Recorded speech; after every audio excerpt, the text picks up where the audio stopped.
在一个寂静的夏夜，佛罗里达州瑟夫塞德小镇的天空繁星点点，微风轻拂着海岸线，带来阵阵海洋的气息。然而，就在这看似平静的夜晚，一场突如其来的灾难悄然酝酿，准备撕裂这一片宁静。2021年6月24日凌晨，一栋公寓大楼在毫无预警的情况下崩塌，震动了整个美国。这一瞬间的毁灭不仅带走了数十条宝贵的生命，也揭开了建筑安全隐患的冰山一角，让人们在悲痛与反思当中重新审视城市的脆弱与人类的责任。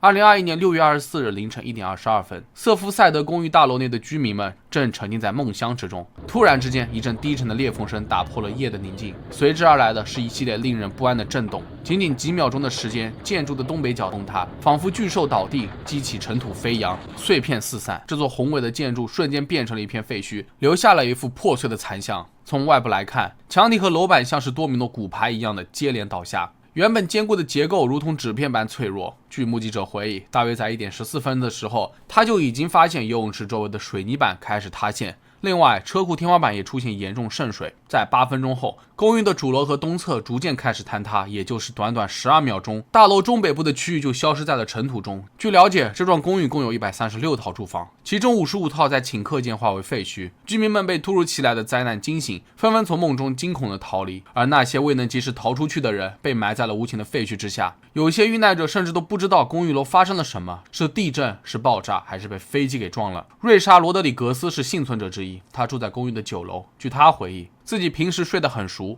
可那晚被这可怕的声音给惊醒了，就像是一座山塌了。他睡眼惺忪地爬了起来，想看看外面到底发生了什么。等到他走在阳台上的时候，立刻清醒了。瑞莎吓得尖叫了起来，出于本能，他立刻跑出房子。不知道发生了什么，他根本就没有时间思考这些，只想活下来。然而接下来的景象活脱脱的就像是灾难片的场景，电梯间也都被混凝土给堵住了，黑乎乎的走廊变得异常恐怖。虽然他不知道前方会通向哪里，但他也不敢放弃，整整花了2个小时才走到最低的楼层。在此过程当中，瑞莎还搭救了一位年事已高的邻居，好在搜救人员在低楼层放置了梯子，他们才能顺利逃跑。回想起当晚的经历，瑞莎非常的痛心，家明明是最安全的地方，却发生了如此惨痛的悲剧，而且还偏偏就在大家的熟睡时间，毫无警惕。另外，瑞莎也相当的后怕，她不知道为什么自己住的9楼正好没事，如果当时自己懒得起来查看，晚了一步，恐怕就没这么幸运了。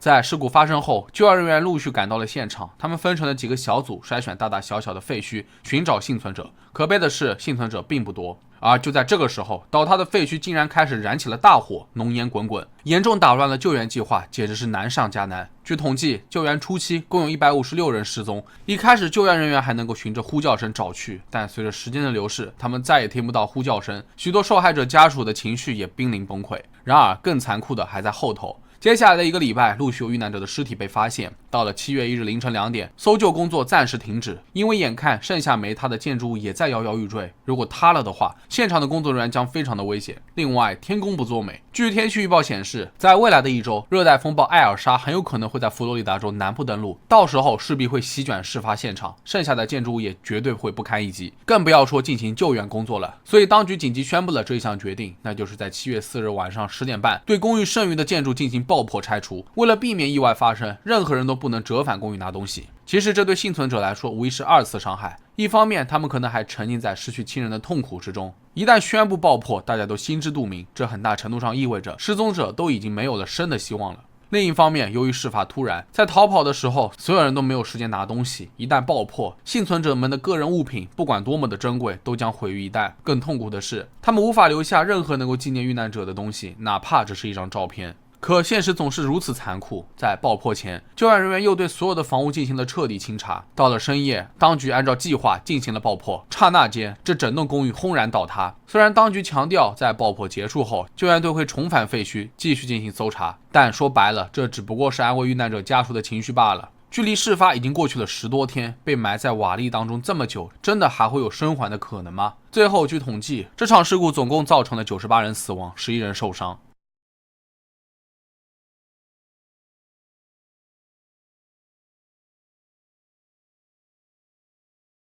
这张照片是来自迈阿密的某个仓库，里面存放了800吨公寓坍塌的废料。除了 FBI 调查员之外，任何人都无法进入该仓库。而灾难背后的真相，或许就藏在这些钢筋混凝土当中。然而，随着深入的调查，公寓的居民与委员会之间的矛盾也逐渐浮出水面。这栋住宅公寓名叫南上普兰塔，位于佛罗里达州瑟夫塞德镇的科斯林大道8777号。它建于1965年，房龄已经很老了。据居民们透露，房子确实是很陈旧，这是大家有目共睹的。因为每当附近有建筑楼在动工，哪怕离得并不近，这栋楼的居民们也都能够明显感到房子在震动。为此，在2018年的10月，公寓委员会特地请了一名叫做弗兰克的工程师进行检测。然而，弗兰克惊讶地发现，公寓楼的情况并不乐观，泳池的水一直在漏入车库，再加上地处佛罗里达州海岸，常年暴露在腐蚀性盐分的空气中，长此以往下来，车库的钢筋水泥的性质早就出现了改变，所以很明显，泳池甲板下方的水泥板出现了重大性结构损坏。除此之外，车库的柱子、横梁和墙壁也有大量的裂缝。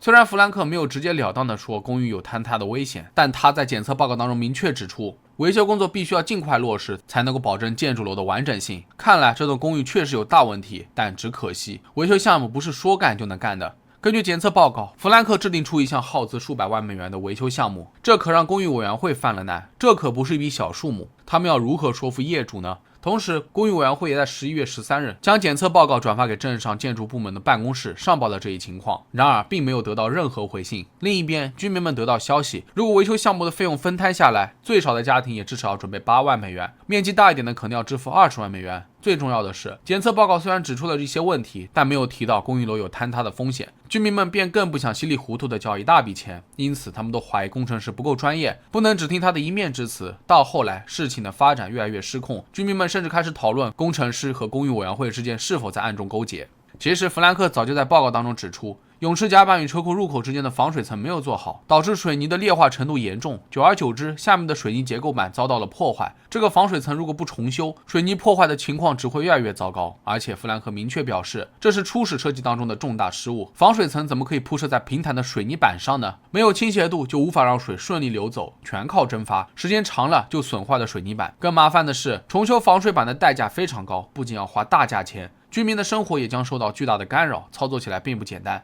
之前他们还用环氧树脂在水泥脱落的地方进行过加固，但事实证明还不如不修，这反而坏得更加厉害了。多年来，居民们也抱怨过不少问题，比如在2015年，有居民提出过诉讼，指控公寓相关部门维护不善，导致水从外墙的缝隙当中进入到他家，经常的渗水。还有一些居民家的阳台外墙的水泥开始脱落，影响美观只是小事，还搞得居民们很担心，房子到底还能够住多久？更严重的就是在附近别的建筑物施工期间，每工地爆破，居民们都吓得以为是自家房子要倒了。虽然对于一栋旧房子来说，年久失修是常有的事，多多少少肯定会有一些小毛病，但谁能想到在不久的将来，公寓楼竟然会真的倒塌。在事后的调查当中，人们发现公寓的基础顶柱和启动柱中钢筋数量比规定的还要少。通常来说，为了防止施工过程中对材料需求出现任何变化，设计的钢筋数量要远比规定的要多。但是很多建筑承包商并不会有这么多，这一点也是导致结构故障最常见的原因之一。设计糟糕，材料有缺陷，再加上多年涨潮后，盐水会渗入地基，钢筋水泥被严重腐蚀。而2018年的检测是对人们的最后一次预警。可是由于费用颇高，居民们难免心生埋怨，其中包括了很多都是在这安度晚年的老人，他们不想再为这钱去贷款了。还有一些只是度假才来住的人，更不想花这钱。另一边，公寓委员会也是换了一波又一波的工作人员，但在商议过程中，总是会不断的出现新的问题，阻挠维修进程。他们不仅无法商议出最完美的方案，甚至还开始互相诋毁，搞得水火不容。因此，维修工作只能一推再推。可悲的是，时间不等人，在人们争吵埋怨的同时，这栋公寓楼正在变得岌岌可危。直到2022年6月23日，这场事故总算尘埃落定，所有公寓倒塌的幸存者及其遇难家属总共收到了10.2亿美元的和解金，平均每人得到了近1000万美元的赔偿。紧接着，新的立法也出台了，所有高于3层的公寓楼必须每10年检查一次，而且公寓的业主都要有一个专门解决维修费用的储备基金，再多的钱也无法让遇难者还生。看完整件事情，我感觉特别的无能为力。就算是所有人都知道事情有多么的严重，维修工作的进程也不一定能够迅速落实，毕竟每个人都会优先考虑自己的情况。但凡事都有个轻重缓急，这场灾难也敲醒了许多人的警钟。因为像南上普兰塔这样年久失修的旧房，其实还有非常多，他们或多或少也正在面临着倒塌的风险，所以检测和修缮工作必须要提上日程，不要再让安全隐患在一次次争吵当中变成安全事故。那么好了，本期视频到这就结束了。各位觉得在公寓倒塌事故当中，谁的责任最大呢？可以在评论区下方留言。如果觉得视频做还不错的话，也别忘了点赞、收藏和投币。我是真人，咱们下期视频再见吧。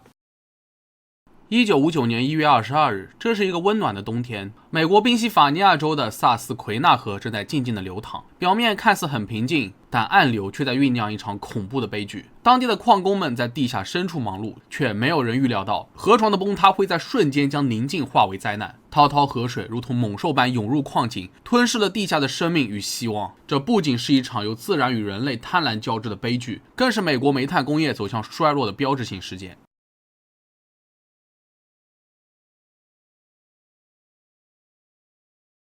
20世纪中期，美国正处于工业化的高峰期，煤炭作为主要能源在工业发展中占据重要的地位。然而，在第二次世界大战结束后，随着石油和天然气等替代能源的兴起，煤炭行业开始逐步衰退，矿主们面临着需求下降和利润缩水的双重压力。与此同时，工人权益和安全问题逐渐受到关注，但立法和监管的实际执行仍然滞后。在追求高产出的背景下，许多矿井在安全管理上投入不足，忽视矿工的生命安全。这种大环境为地下矿灾的发生提供了温床。位于宾夕法尼亚州的普莱恩斯镇曾经是美国重要的煤炭开采区，该地区的地下煤层丰富，但复杂的地质条件也带来了极大的安全隐患。在这场矿灾发生前，当地的煤炭行业就已经进入到了衰退期，煤炭需求下降，矿井经营成本增加，许多矿主为了节省成本忽视了安全管理。河坡矿区是由诺克斯煤炭公司从宾夕法尼亚煤炭公司租借而来的。1956年末，随着第一份租赁权即将到期，诺克斯公司将矿区扩展到了一个新的区域，其中大部分都位于詹金斯镇的萨斯奎哈纳河底。这是一条位于美国东北地区的主要河流，全长715公里，流经美国东北3个州。由于地理位置特殊，每年的冬天都会在不同流域结冰。在事故发生的前几天，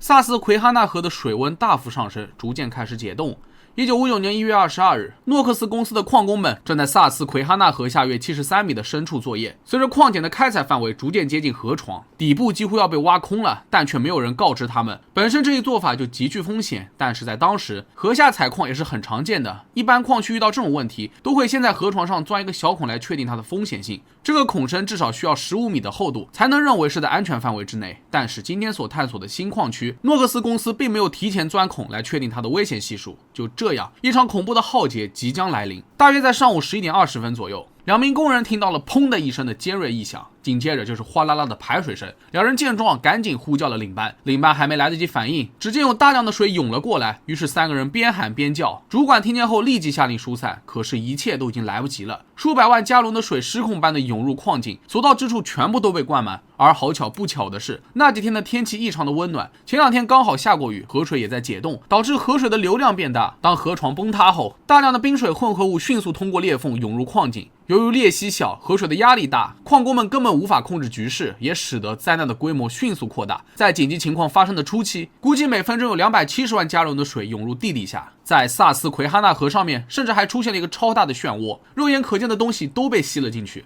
当天一共有81名矿工在地下作业，3名工人成功逃走，有33名工人设法赶上了矿井的最后一部电梯，但仍有45名工人被困在地底下。他们绝望地寻找着自己的出口，河水不仅淹没了大部分矿井，还阻碍了陆地救援的开展，使得困在地底下的矿工逃生难度大幅增加。最终69人通过了救援或自救的方式成功逃走，但仍有12人下落不明。然而最致命的是，被洪水摧毁的诺克斯矿井连通着一整个詹金斯镇地底下的矿井，也就是说，如果不把受灾的矿区隔离开来的话，那整个小镇的地下矿井都会被河水填满。这样不仅会损失大量的矿产资源，日后还得花非常多的时间、金钱、人力物力去善后。更何况，整个小镇十分依赖煤矿产业，好多家庭都指望它来糊口的。如果这一下崩溃了，那就意味着整个小镇的经济命脉也就此断裂。面对这些后果，救援工作变得刻不容缓。救援人员迅速意识到，需要堵住河床的破口，才能够阻止更多的水涌入。而另一方面，宾夕法尼亚州矿业和矿产工业部已经开始从沦陷的矿井中抽水，希望能够保护相连的矿脉，从而挽救一些煤矿的残存。但是这个被河水压穿的洞已经不是一开始的裂缝了。救援队决定往里面开始扔东西，以此来堵住这个洞口，像是碎石、卡车、火车、矿车等任何重物。据统计，第一天结束的时候，他们就往里面扔进去了38台运输缆车和200台矿车，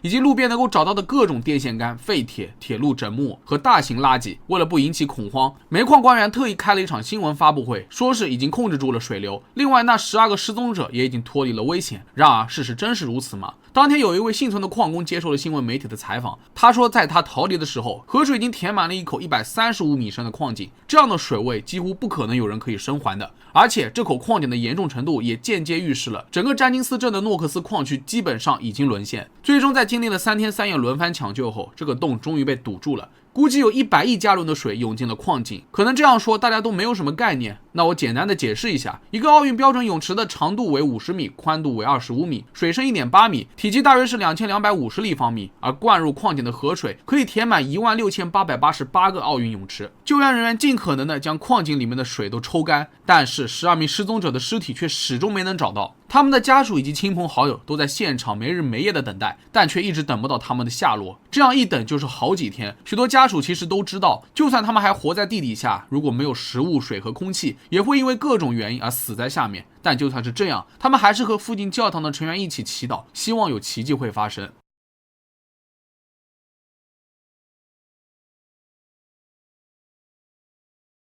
几个月后，河床的洞被彻底堵死，矿井的缺口也被封住，可以安全进入了。但附近的矿井也都因为永久性的损坏而被迫关闭。诺克斯矿灾的发生直接暴露了煤矿行业的管理问题和法律监管的漏洞。据事后调查显示，矿主为了追逐利润，忽视了安全准则和地质调查。在后续的调查中可以得知，塌陷位置的顶板覆盖层离河底只有不到2.4米。这与安全范围内的15米相差了好几倍。不夸张的说，当天要不是发现危险的那3个人跑得快，那80多名矿工可能都要被交代在这里，因为这水流的速度已经没有时间让他们有多余的思考。而再者就是过度的开采，由于诺克斯公司的贪婪，矿井开采的范围已经明显超过规定，甚至接近河床的危险区域。监管机构也被批评未能有效履行监督职责。另外，有好多矿工在事后还揭露了他们的脆弱地位和权益保护的不足。在灾难发生前，许多矿工已经表达了对安全条件的不满，但这些声音都被公司的上层无视。据统计，这场灾难造成直接和间接失业人数为7500人。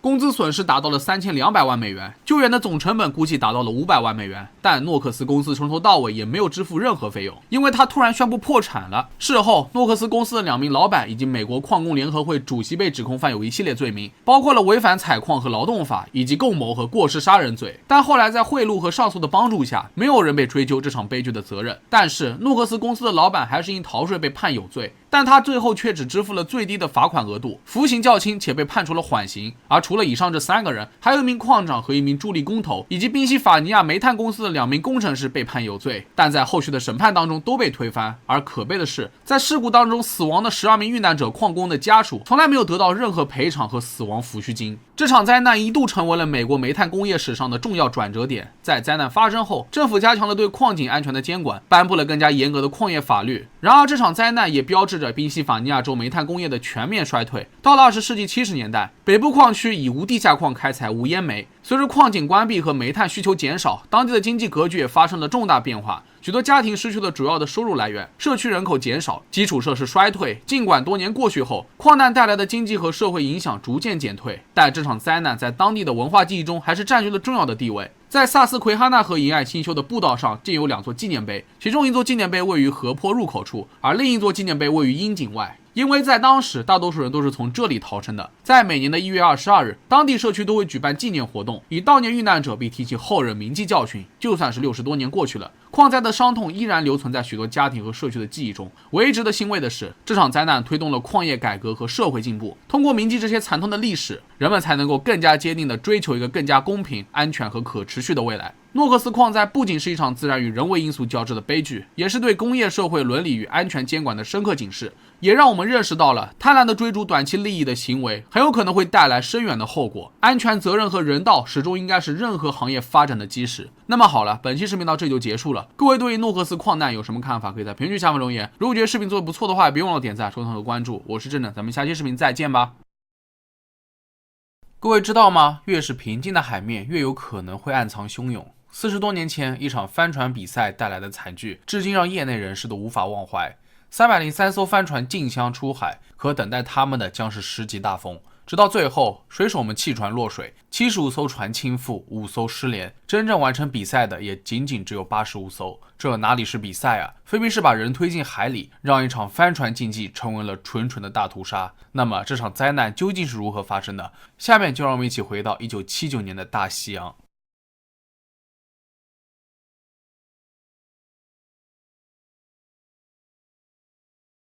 法斯特奈特帆船赛是由英国皇家远洋帆船俱乐部主办的，自从1925年以来，每2年就会举办一次。比赛路线长约605英里，起点是从英国考斯开始，经过爱尔兰最南端的法斯特奈特，最后经西利群岛南部，在英国普里茅斯结束。随着帆船的革新及技术的迭代，法斯特奈特帆船比赛的平均速度在逐年的提高。据说有精英赛组最快仅需要1天半时间就能完成比赛，而比赛当中最小的帆船可能需要整整5天才能到达终点。灾难发生在1979年第28届法斯特奈特帆船赛。与今天截然不同的是，当时的通讯条件很差，没有 GPS， 也没有地面的导航。分布在普利茅斯和法斯特奈特之间的公海上的许多船只都没有配备无线电通信，大多数用的都是笨重的收音机，而且电池容量也是小的可怜。最关键的是，所有水手都是通过公海无线电收到了一份每日航运预报，而该预报的有效期基本上在24小时以内，很多时候几乎都是完全不准的。8月11日周六早晨，天气温和，非常适合帆船比赛。大批量的观众船队聚集在索伦特海峡的起跑线上，与赛船们告别。谁能想到如此美丽宜人的场景只不过是假象？接下来的周六和周日，天气依然没有恶化的迹象，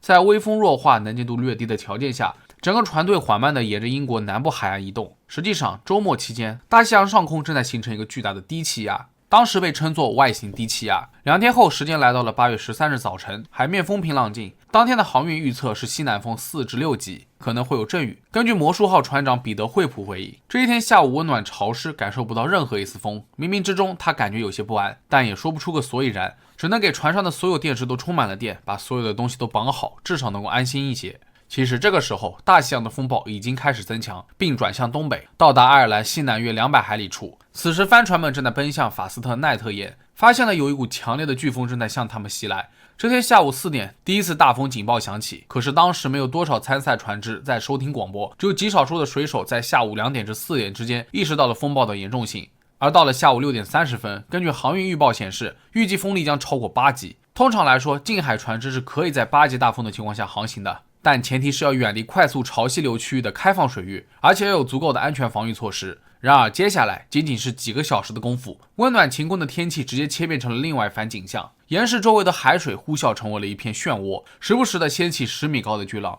海面覆盖着一层又一层的白色泡沫，像是要把人类给吞噬掉。此时位于风暴中心的船只直接遭殃。要知道，当时竞赛帆船的设计理念是过分强调速度而不是结构强度的。为了建造出速度更快的船只，他们用的纤维是玻璃纤维，可这种材料从未在波涛汹涌的大海当中进行测试，显然它根本就无力招架恶劣的天气。很快，许多船只被巨浪击倒，还有一些直接被狂风完全折断。即便是拥有数十年经验的老水手，也一个个从游艇上被甩下来，在汹涌的大海当中艰难求生。总之，这是所有人都没有预料到的灾难。虽然大风预警不够及时，但好在大多数船只都有应对能力。只可惜大自然暗藏的危险再一次升级，风向竟然来了一个90度猛转，形成了一股前所未有的大风，海面情况一下子就变得复杂了起来。来自不同方向的巨大波浪快速碰撞，让人措手不及。起初水手面对大风预警，一个个还沾沾自喜，终于有机会展示实力，拉开差距了。可没想到海面上这情形直接让人傻了眼。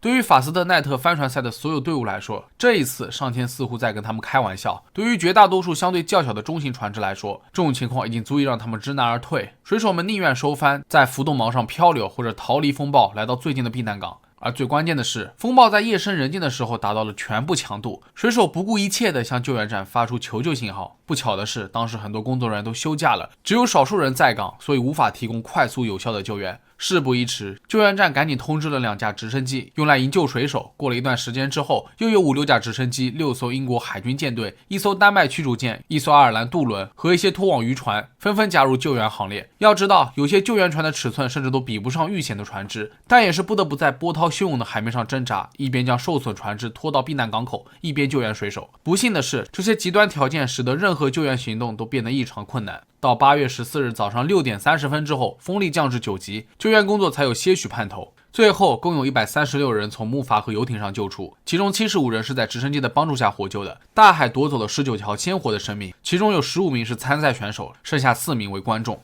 他们在暴雨当中被冲下甲板，或者因木筏损坏而死。据统计，当时大约有4000人参与了救援，总共调用了约80艘救援船只。如果没有他们的努力，恐怕死亡人数只会更高。根据调查，此次灾难主要由3大因素构成。首先是天气原因，这场风暴是由于冷风与来自墨西哥湾流的暖空气碰撞而形成的，创造了一个迅速增强的低压系统，由此产生飓风级的大风以及9米高的巨浪。就连气象学家都没有预见到该风暴会出现，更没有料到规模会如此之大，所以即便是经验最丰富的水手都会被打个措手不及。其次是通讯条件十分的差，在当时 VHF 或 MF 无线电不是强制性的，只有较大的船会携带 VHF， 而小型船只的话恐怕只有 25% 才会携带，他们大多数都只是靠着航运预测，所以在风暴来临时，无线电经常会中断，消息滞后不说，就连协调救援工作也变得异常困难。最后是缺乏安全设备和培训，许多船只都没有配备紧急无线电示位标或者风暴帆，这些放在如今都会被视为标准的安全设备。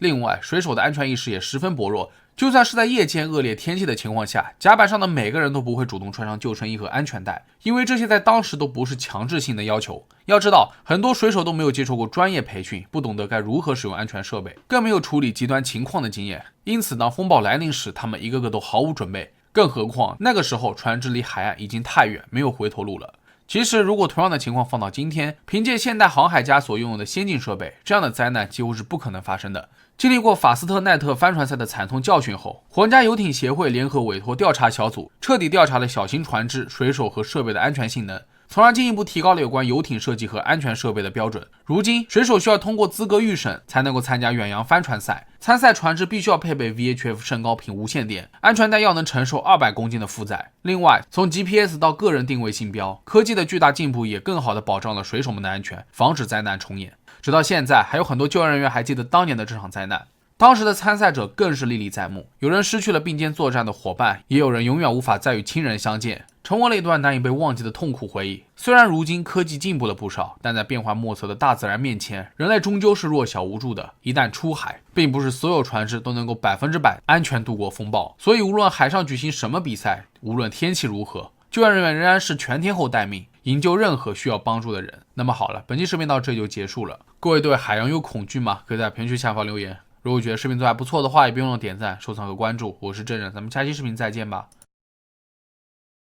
洞穴探险一直以来被认为是一项富有挑战性且风险极高的冒险活动，特别是一些还没有开发完全的洞穴，探险者第一次进去，完全不知道下一步迈入的是天堂还是地狱，因为陌生洞穴会引发的意外实在是太多了，就比如低温、坍塌、洪水、缺氧，甚至是卡死等等。许多洞穴看似进入容易，但等真的进去了，却发现根本就出不来。今天要讲的就是一位年轻的英国洞穴探险者被卡在深洞而丧生的真实案例。在上世纪中期，技术和设备尚不完善的年代，他被困住的洞穴极其狭窄，使得救援难度大大增加。当时的救援团队甚至都没有能力评估这一区域的危险性，导致探险者直到生命的最后一刻都没能呼吸到新鲜的空气。那么探险者当时究竟遇到了什么问题？他又是如何被迫死亡的呢？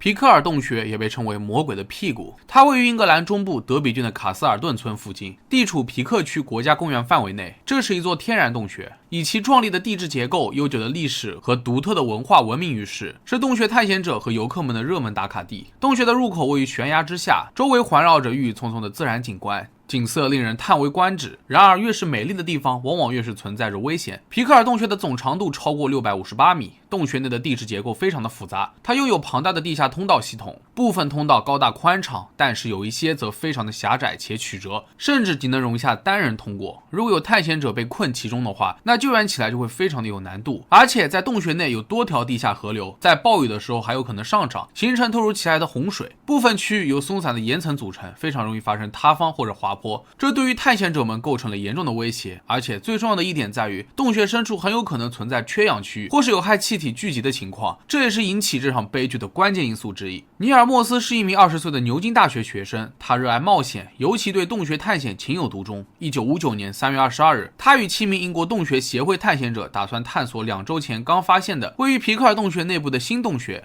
要进入这个洞穴，就必须要通过一条狭窄的通道。几个人用手肘推搡、爬行和攀爬的方式，成功穿过了这条通道后，到达了地下300米处。在这里，他们又发现了一个更大的开放式洞穴，而在洞穴内部有一条更加狭窄的通道，几乎是垂直向下的，只有身材消瘦的莫斯才有可能穿过。于是大家都决定让莫斯第一个进去，并希望他能够成为第一个挤进该垂直洞穴的人。其实在他们出发前，已经有多名洞穴探险者对该地区进行了评估，他们估算出这条通道深约12米，中间还有一个螺旋形的弯道，这意味着普通成年人的身材是难以通过的，一旦卡住便将寸步难行。虽然几个人都无法确认洞里的具体情况，但出于对探险的热爱，莫斯还是壮着胆一马当先。可事实证明，这是一个致命的错误。为了安全考虑，探险队还是先放下了梯子。在下午3点30分左右，莫斯进入到了洞中，他慢慢的向下探索，随后就来到了这段艰难的螺旋形弯道。为了钻过这里，他挪动着身子，在宽度仅有45厘米的孔洞中越挪越慢，直到最后他再也下不去了。此时的莫斯决定爬上通道，和同伴们报告里面的情况。可就在这个时候，他才发现自己一动都不能动了。他赶忙让队员拉自己上去，莫斯连带着梯子，队员们费了好大的力气才把莫斯拉上了几厘米，根本就动不了了。随后队员们试图放下一根绳索，想让莫斯拉住绳子拖上来，但他们试了很多次，也都没能把莫斯拉上来。每次绳索都会在岩石边上断裂，或者是被卡住。此时洞中的空气由于尘土飞扬已经被严重污染，而莫斯的身体却刚好堵住了通道下方的空气。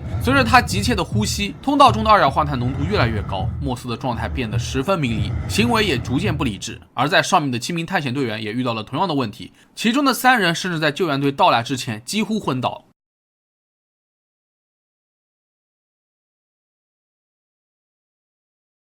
在得知莫斯被困的消息后，英国最有经验的洞穴救援队迅速集结，展开了大规模的搜救行动。这场救援动用了超过100名的志愿者，其中包括了经验丰富的洞穴探险者和当地的矿工。然而，由于莫斯所处的地形极为复杂，救援工作面临极大的挑战。救援人员尝试使用绳索和滑轮系统，试图将莫斯拉出去，但狭窄的通道和碎石滑坡使得这些尝试均告失败。而且，绳索一旦套牢莫斯的胸部，只会加剧他的呼吸困难。凌晨12点30分，救援人员送来了氧气瓶，希望这能够让莫斯苏醒过来，并帮助他脱险。他们一次又一次的请救援人员进入到洞穴里，但最后又被迫返回，因为他们每次下到一定程度，狭小的空间就会让他们感到非常的难受。这个时候，搜救队意识到需要一名体型足够小、经验丰富的洞穴探险者来帮助救援。第二天一早，18岁的琼·贝斯出现了。她是一位经验丰富的女性洞穴探险者，而且她身材矮小，可以进入到该洞。在进去之前，搜救队甚至指示她，必要时可以打断莫斯的锁骨，以释放他的肩膀。可是她花了整整6个小时，也没能捞起莫斯。截止到下午早些时候，距离莫斯进入洞穴已经过去了近24个小时，人们仍然可以听到他吃力的呼吸声。搜救队试图用压缩空气缸将洞中的污浊空气吹出去。与此同时，其他人还尝试挖掘下方的岩石，希望能够打通下方的隧道，但很快他们就发现这也是徒劳。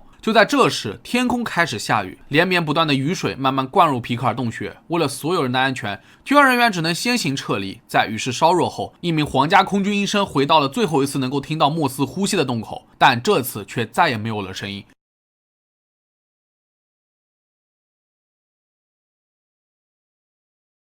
在被困超过24小时后，尼尔莫斯最终去世。救援人员在尝试了数天后，决定放弃取回他的遗体。他的父亲埃里克莫斯在整个过程中一直守在洞口处，正是他要求将儿子的尸体永远留在原地，以免其他人冒生命危险。据留下来清理现场的人说，这个洞穴后来被一些松散的岩石给封住了，旁边还留下了一块铭文，上面还有莫斯的名字命名为莫斯洞室。不知道各位有没有发现，从头到尾，莫斯没有经历致命的外伤，也不缺水，不缺食物，仅仅是卡在了洞穴中。但就算是救援队及时赶到，也还是没有办法将他救出。关于莫斯的真正死因，救援队得出了分析。当时他在向下探索的过程中，曾经移动过一块巨石，而这块巨石恰好卡住了梯子，导致救援人员无法将他拉上来。而且狭窄的洞穴仅能够容纳1个人通过，甚至一般的成年人还无法通过，这极大限制了救援设备和人员的操作空间，从而不断的延长救援时间。此外，由于洞穴本身含氧量有限，在莫斯被困后，洞穴内部的氧气浓度迅速下降，二氧化碳的浓度还不断的上升。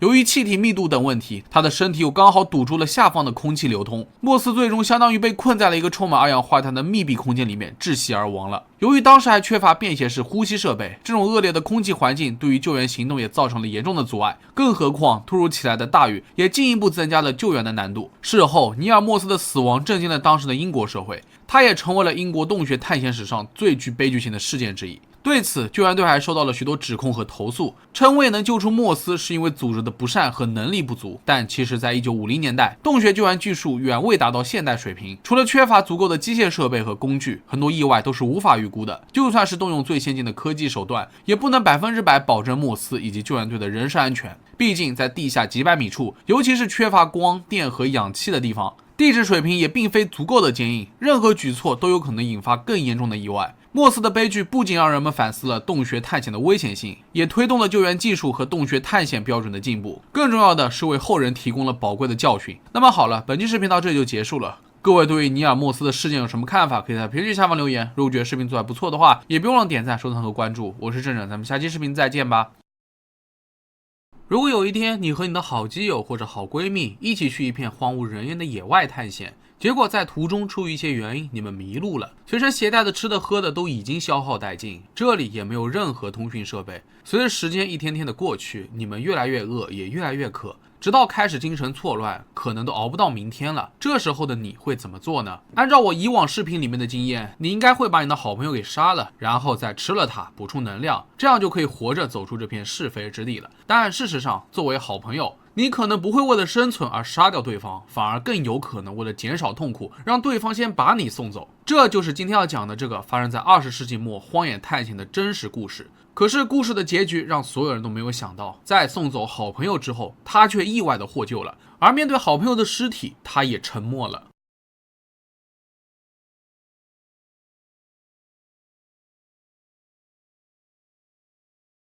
大卫·考夫林和拉菲·柯蒂基安从大学的时候就是非常好的朋友，两人亲密无间，除了不能共享女朋友和存折之外，其余的在外人看来简直就像是亲兄弟一般。他们均来自马萨诸塞州的波士顿，毕业后两人也过上了自己想要的生活。考夫林成为了一名交通分析师，而柯蒂基安成为了一名记者。1999年7月，两人从波士顿出发，计划一起进行一场横跨美国的公路旅行。目的地是西海岸的加利福尼亚州，因为考夫林将在那里攻读研究生学位。8月4日，他们抵达了新墨西哥州的卡尔斯巴德洞穴国家公园，并在响尾蛇峡谷扎营，准备在这里停留一晚。响尾蛇峡谷是一片大荒漠，平时人烟稀少，但是深受徒步旅行者的欢迎。两人虽然在大学期间学习成绩都很优异，但是在户外探险方面可谓是毫无经验，更何况还是在峡谷沙漠这样极端且没有人的地方。第二天，他们在当地买了一张地形图，就这样毫无准备的徒步进入到响尾蛇峡谷。在接下来的几天里，两人进行了一系列的徒步旅行，虽然辛苦，但还是很甜蜜的。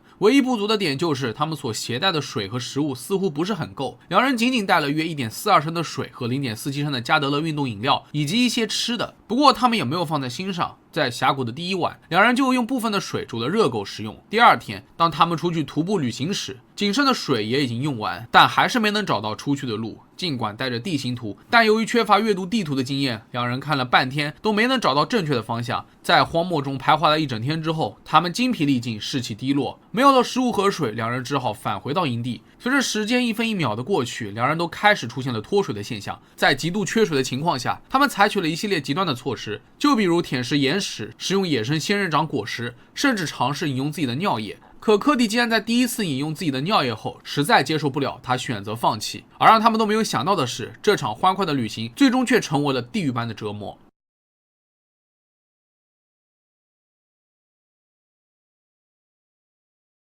在第3天的晚上，两人因脱水都出现了痉挛，而考夫林不知道为何一直在不断的呕吐，这导致他愈发的虚弱。第二天早上，天空出现了秃鹫，反反复复的在他们的上方盘旋，似乎正在等待着两人的尸体，好让他饱餐一顿。这种情形让他们更加的绝望了，似乎已经没有可行的救援机会了。虚弱的考夫林在意识清醒后下定了决心，他祈求柯蒂竟然杀死他，他不想再这样痛苦下去了。而关于这个话题，两人争吵起来，但最后他们还是达成了自杀协议。考夫林在笔记本上给家人写了最后的告别信息后，柯蒂竟然就拿起刀刺进了考夫林的胸口。第一刀下去，考夫林似乎还有气，于是柯蒂竟然又向他的心脏刺下了第二刀。几分钟之后，考夫林就彻底在荒漠上断了气，这下就只剩下柯蒂竟然独自一人了。他也变得更加的绝望，想了又想，他也鼓起勇气割腕自杀。也许是出于内心的恐惧，他试了很多次，都无法对自己造成致命的伤害。来回试了几次后，他选择了放弃，独自躺在露营地等死。然而就在几个小时之后，奇迹发生了。公园的护林员兰斯·马特森刚好在例行搜寻过程中发现了柯蒂基安，此时的他已经严重脱水，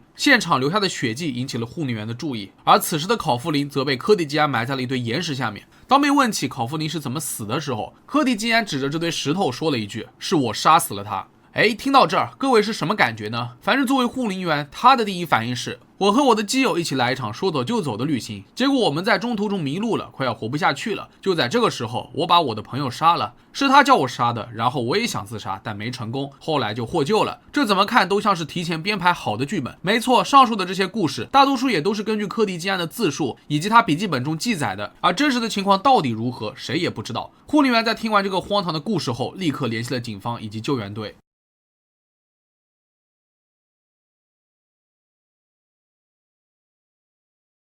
柯蒂基安自然是得救了的，之后直升机也飞过来将他送往了医院。但是考夫林之死肯定也存在着一定的争议，特别是从柯蒂基安嘴里说出来的话。以现在的情况来看，柯蒂基安声称考夫林要求给他实施安乐死以结束痛苦，然而这件事情的动机和实际行为之间却存在着诸多疑点。因为在事后，调查人员发现，由于埋葬考夫林的临时坟墓是由一些石块组成的，虽然不能说是很重的石头，但至少也得有30公斤左右。试想一下，对于一个割腕并极度脱水的人来说，他真的有这等闲工夫和力气搬起石头把好朋友的尸体给埋了吗？而在柯蒂基安到达医院后，医生也对他的身体做了一系列的检查，结果发现他的状态并不像一个在荒漠当中整整4天没有吃喝的人，至少不像是他嘴里说的这么的虚弱不堪。当他发现柯蒂基安的时候，他正躺在帐篷里，身上穿着一条短裤，在午后的阳光下显得神志清醒，一点都没有那种绝望后看到希望的眼神。至于迷路的事，这个营地里面有2个路标，只要顺着路标走，都是可以找到出口的，而且2个路标相距都不会超过30米，一般是不会迷路的。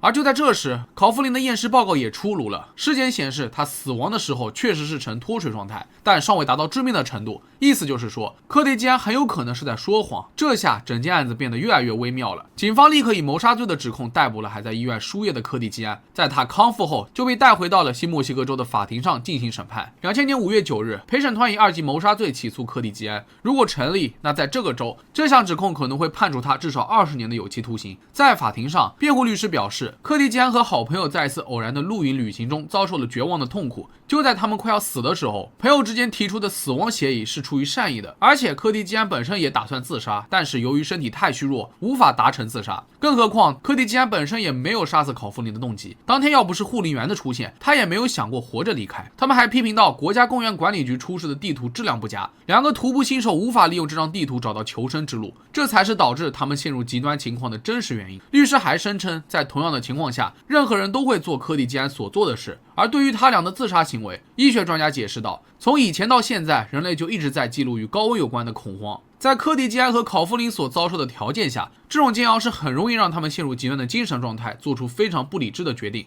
辩护律师建议柯蒂基安以脱水导致的暂时性精神错乱为由进行辩护，但当法官问起为何他要埋葬考夫林的尸体时，柯蒂基安则表示，当时秃鹫满天飞，作为好朋友，他只是不想让秃鹫吃掉他的尸体，仅此而已。但其实当时的身体状态也确实没有这么的不堪，毕竟他还搬得动30公斤的石头，只不过这份情谊最终却成为了他掩盖善意谋杀最不利的证据。直到最后，柯蒂基安还是接受了认罪协议，并同意对指控不予抗辩。在量刑阶段，证据显示考夫林的呕吐也很有可能并非严重的脱水所致，而是食用未成熟的仙人掌果实引起的反应。关于杀人动机，先前有一种理论认为，考夫林可能向柯蒂基安坦白了曾与柯蒂基安的前女友有过亲密关系，但后来根据调查，并未发现任何相关的证据。尽管柯蒂基安面临最高20年的监禁，但法官最终只判处了他15年监禁，其中仅2年需要实际服刑，外加5年的缓刑。而考夫林的家人也发表声明，表示尽管仍有疑问，但他们还是相信柯蒂基安并无恶意。故事看到这里，各位觉得柯蒂基安到底该不该被判刑？而他口中故事的真实性又有多少？其实人的想法有时候真的很微妙，特别是在一些外在诱因的影响下，真的很有可能做出一些奇怪的行为。毕竟在我先前找到的很多案例中，都有在这种极端条件下吃人肉甚至吃尸体的情况，而最终大家其实也都是为了活下去。我想柯蒂基安应该也是这样的，他太想活了，甚至在自杀的时候还留有最深的一丝希望。他静静地躺着，想再等等看，也许就能等到救援。结果他真的得救了，但是面对好友的死，他也一定很难过。毕竟到了庭审最后，他也不想再辩驳，直接认罪。这也许是他在向死去的好友悼念。那么好了，本期视频到这就结束了。各位对于这对好基友的生存故事有什么看法？可以在评论区下方留言。如果觉得视频做得不错的话，也别忘了点赞、收藏和关注。我是郑正，咱们下期视频再见吧。